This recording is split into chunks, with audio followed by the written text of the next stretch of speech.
नमस्कार, जोहार भारत मित्र देख रहे हैं आप। मेरा नाम अभिषेक भारती और हम आपके सामने वही खबरें लेकर के आते हैं जो खबरें आप अमूमन कहीं देख नहीं पाते, या फिर जिन खबरों के बारे में बोलने से लोग परहेज करते हैं।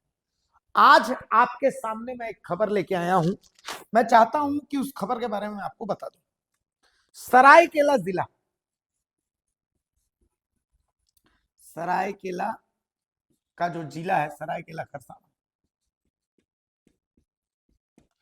अब सरायकेला खरसावां में एक अनुमंडल है चांडिल, ठीक है। इसी अनुमंडल क्षेत्र में एक जगह पड़ता है कपाली। वैसे तो ये नजदीक जमशेदपुर से पड़ता है, लेकिन ये पड़ता है सरायकेला खरसावां जिले में। अब इस कपाली कपाली बड़ा चर्चा में। इस कपाली के चर्चा में होने का कारण मैं पहले आपको बताता हूं। कपाली चर्चा में क्यों है? क्योंकि आरोप ये है, कहा यह जा रहा, दावा यह किया जा रहा है कि इस कपाली की डेमोग्राफी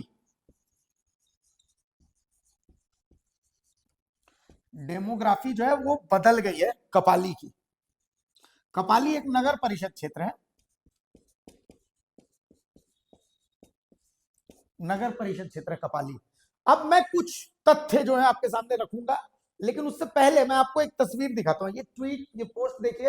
ये पूर्व सीएम चंपाई सोरेन ने कपाली से जुड़ी जो आवाज है वो उठाई है। असल में चंपाई सोरेन से कुछ दिन पहले कपाली के का एक प्रतिनिधि मंडल, कुछ कपाली बचाओ या इस तरीके का कुछ प्रतिनिधि मंडल है, वो मिलने गया था और उन्होंने चंपाई सोरेन को ज्ञापन सौंपा कि भाई कपाली की डेमोग्राफी बदल गई है। उस प्रतिनिधि मंडल का आरोप क्या है कि भाई आज से लगभग उन्होंने बात बताई कि 1995 के आसपास का, मतलब 20 साल पहले, 20 साल पहले उनका कहना है कि 20 साल पहले कपाली में ज्यादातर कुड़मी, यानी महतो, संथाल, भूमिज, यही लोग वहां पर, और कुछ जो है वो ओबीसी, बाकी ओबीसी जैसे साव वगैरह लोग थे, साव वगैरह ये लोग भी रहते थे। साव जिसको कहते हैं, ओबीसी के कुछ लोग कहिए, ओबीसी, और कुछ सामान्य वर्ग के लोग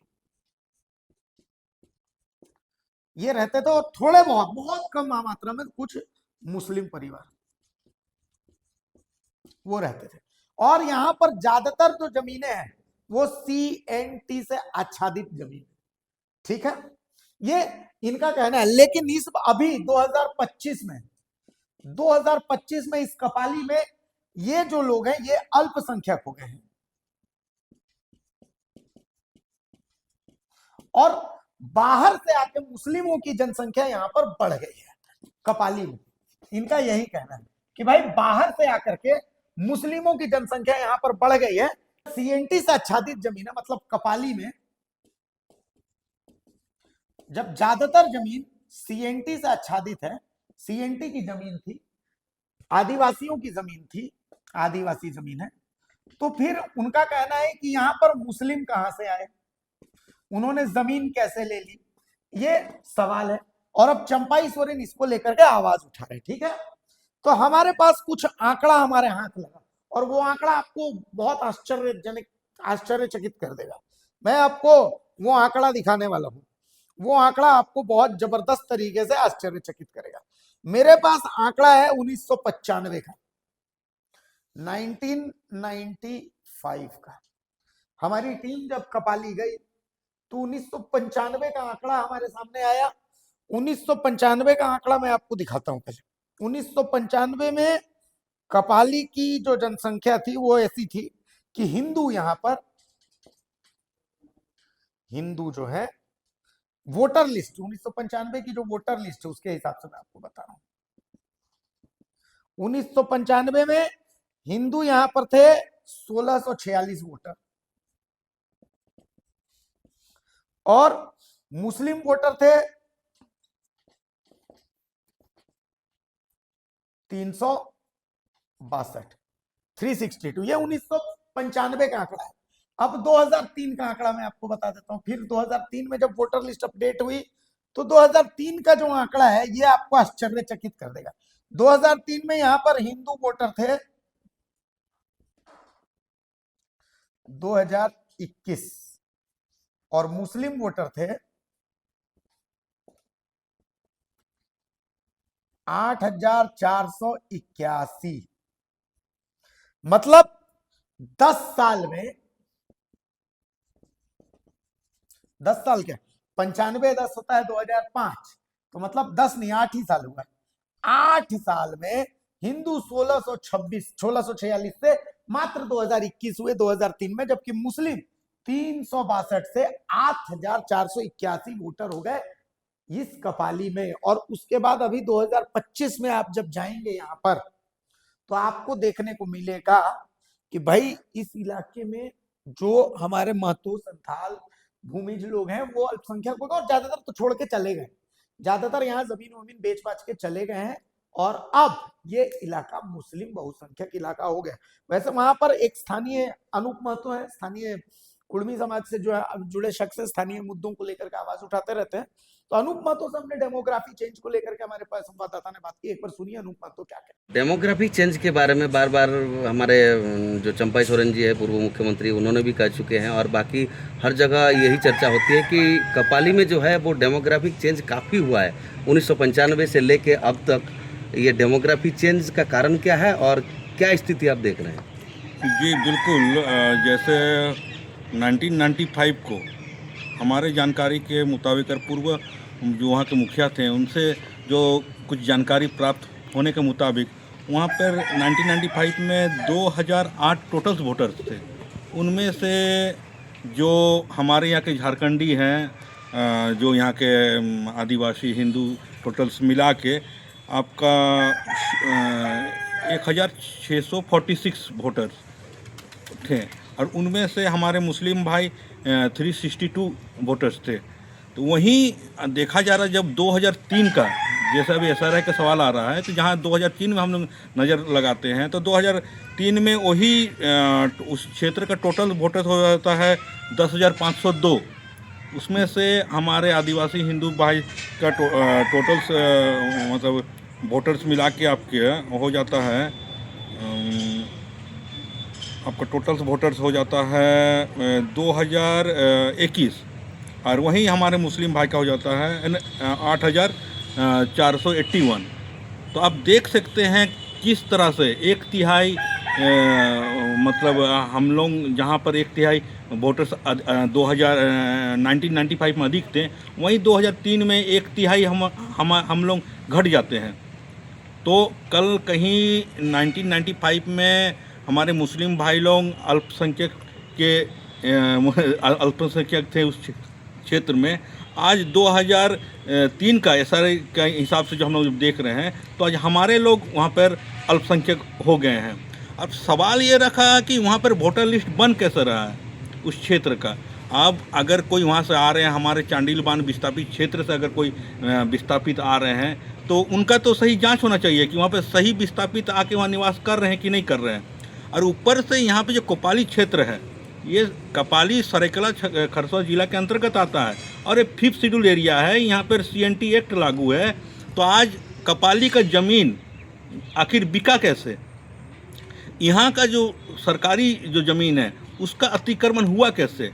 जब अब देखिएगा यहाँ पर नगर परिषद लागू होता है तो नगर परिषद लागू होते ही लैंड सीलिंग एक्ट लागू हो जाता है। जब लैंड सीलिंग एक्ट लागू होता है तो पूरी नगर परिषद का जिम्मा है कि आपका ज़मीन का देख रखाव सब उनको करना होगा। आज कहीं ना कहीं CNT एक्ट का उल्लंघन, लैंड सीलिंग एक्ट का उल्लंघन, इसका पूरा जिम्मेदार विभाग है। और रहा सवाल कि ये नगर परिषद ही 5th शेड्यूल एरिया में अवैध है, तो ये अवैध तरीका से नगर परिषद बैठाया गया, नगर परिषद के द्वारा अवैध तरीका से ये ज़मीन का खरीद बिक्री किया गया। ये साफ तौर से कहीं ना कहीं हम लोग कह सकते हैं। तो आज कहीं ना कहीं डेमोक्रेसी के वर्तमान स्थिति में क्या आंकड़ा है ये तो जांच का विषय है और डेमोग्राफी वाकई चेंज हो रहा है और ये आने वाले कल के लिए घातक है, क्योंकि किसी के आने जाने से कोई तकलीफ नहीं है, लेकिन असंवैधानिक ढंग से अगर कोई यहाँ पर रह रहा है तो ये राजहित के लिए मतलब नुकसान है, देश हित के लिए नुकसान है, और ये नुकसान हमारे आम जनमानस यहाँ जो है उनके लिए नुकसान है। तो इस पे सरकार को, विभाग को संज्ञान लेनी चाहिए, और कहीं ना कहीं पूर्व मुख्यमंत्री श्री चंपाई सोरेन जी जो सवाल को लेके चल रहे हैं, सवाल के साथ हम लोग हैं। ये सवाल होनी चाहिए, सवाल झारखंड में जोर शोर से उठनी चाहिए। ये नाम और परिचय। मेरा नाम अनूप कुमार महतो हो रहा है, संयुक्त ग्राम सभा मंच के केंद्रीय अध्यक्ष और ईंचागढ़ विधानसभा के पूर्व प्रत्याशी। सुन लिया आपने। अब एक बहुत इंटरेस्टिंग चीज और हमारी खोज में मिला, जानते हैं क्या? जी हाँ, बहुत इंटरेस्टिंग चीज मिली है कि यहां पर कपाली में एक और चीज जो आपको जानना चाहिए, इसी कपाली में मैं आपको बताऊं, एक जगह है, इस जगह को कहते हैं डांगरडी।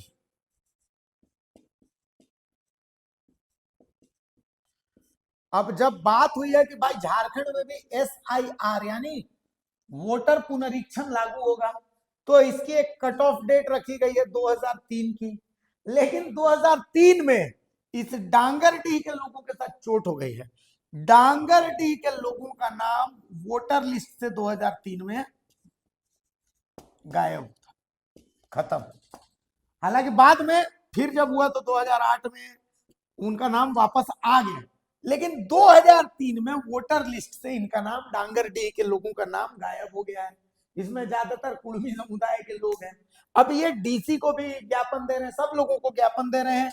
इनकी समस्या आपको सुननी चाहिए, एक बार सुनिए कि भाई देखिए कैसे दिक्कत में है। और अगर वोटर पुनरीक्षण लागू होता है तो इनके लिए दिक्कत ये हो जाएगी कि इनको माना जाएगा कि ये भारत के निवासी नहीं है, इनको बाहर कर दिया जाएगा, वोटिंग राइट्स इनके छीन लिए जाएंगे। एक बार सुनिए डांगरडीह के इस शख्स।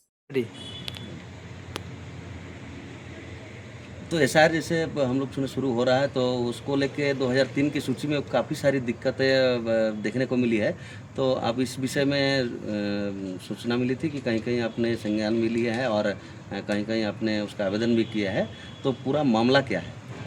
देखिए, हम लोग कपाली पंचायत के डांगरडीह और कैलाडुंगरी जो बोलते हैं, ये दो क्षेत्र में जो हम लोग को जो बंगाल से जो अपने बहन बेटी को जो शादी दिए हैं, वहाँ जब हम लोग को बोले कि ये 2003 का क्रम संख्या जब मांगा जा रहा है, तो जब उससे हम लोग देखने लगे तो हम लोग देखे कि 2003 में हम लोग का डांगरडीह का किसी भी मतदाता का नाम नहीं, अपने जो आप लोग के बाप दादा का जो नाम था वो किसी का नाम नहीं मिला।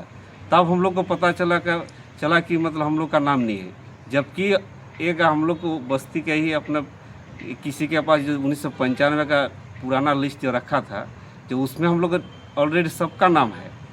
और 2009 का हम लोग का रखा हुआ था, जब हम लोग पंचायत चुना हुआ था, उसमें भी हम लोग का नाम है। और जबकि फिर हम लोग का 2003 में नाम गया कहाँ? हम लोग किसी का नाम 2003 के लिस्ट में नहीं है, डांगरडीह बस्ती का। और ये वोट अभी भी आप देते हैं? वोट मतदान करते हैं? अभी मतदान करते हैं। 2004 में भी दिए, 2009 में भी दिए, फिर 14 में भी दिए, 19 में भी दिए, 2024 में भी दिए। सब मतदान करते ही हम लोग आ रहे हैं, उसके पहले भी देते आ रहे हैं, जबकि हम लोग वहाँ का पुराना ही बासिंदा हम लोग वहाँ का है। तो आपने ज्ञापन कहाँ सौंपा? हम लोग DC महोदय को जाके दिए थे वहाँ पर, फिर वहाँ से फिर उसके DC महोदय के अलावा चुनाव आयोग में भी उसका जानकारी दिया गया था। अच्छा, तो उसमें ज्ञापन में वहाँ पर बोला गया कि हम लोग का 2003 का लिस्ट में नाम नहीं है, तो वहाँ से कहा गया कि फिर आप लोग अपना डॉक्यूमेंट्स दे के आप लोग नाम चढ़ा लीजिए, उसमें क्या दिक्कत है आप लोग का। जबकि हम लोग का अभी जो बहन बेटी को जो शादी दिए हैं, उनका दिक्कत हो रहा है, उनका नाम नहीं चढ़ रहा वहाँ पर। यही सबसे बड़ा प्रॉब्लम है। और दूसरी बात है, हम लोग का 2003 में पूरा बस्ती का नाम काटा गया क्यों? ऐसा तो नहीं कि पूरा बस्ती कहीं निकल गया, तो ऐसा कभी हुआ नहीं यहाँ पर। आप लोग कितने दिन से यहाँ पर निवास कर रहे हैं? कितने दिन से हैं? हम लोग यहाँ पूरा बासिंदा ही हैं, शुरू से ही पर हम लोग हैं। और आप ही का नाम 2003 का लिस्ट में नहीं? हम ही लोग का, मेरा ही, हम लोग का ही नाम 2003 का लिस्ट में नहीं। आपका नाम और परिचय? बहुत विधायक को जानकारी दिए?